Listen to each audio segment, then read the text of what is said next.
In this video, we will be discussing trade discounts. Now, examples of when trade discounts are offered is when a supplier has too much inventory and wants to get things out of the warehouse.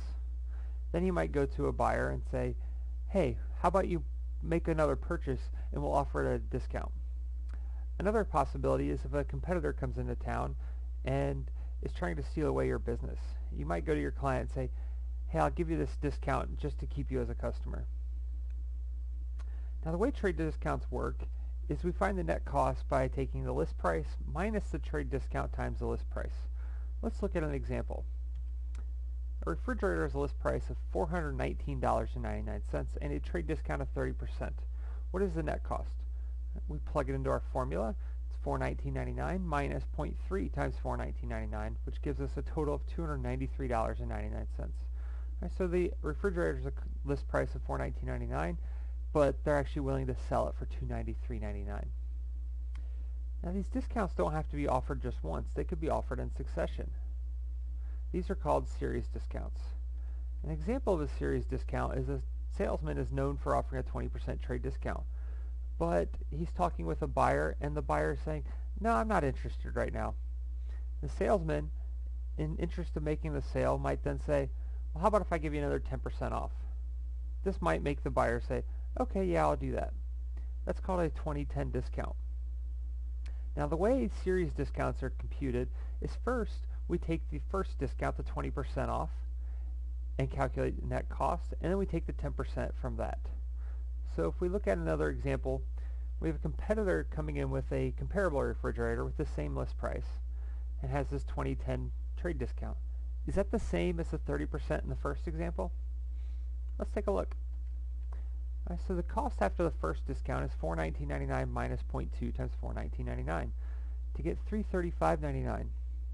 Now with the 10% discount, we take the $335.99 we got after the first discount minus 0.1 times $335.99 to get $302.39. This ended up being a little bit higher than the first example. Why is that? The reason why is that the 10% discount was taken from $335.99, not from the list price of $419.99, so it ended up being a little bit less than the 30% discount.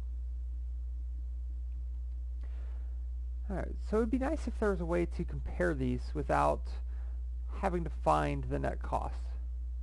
And there is a way. It's called the net cost equivalent.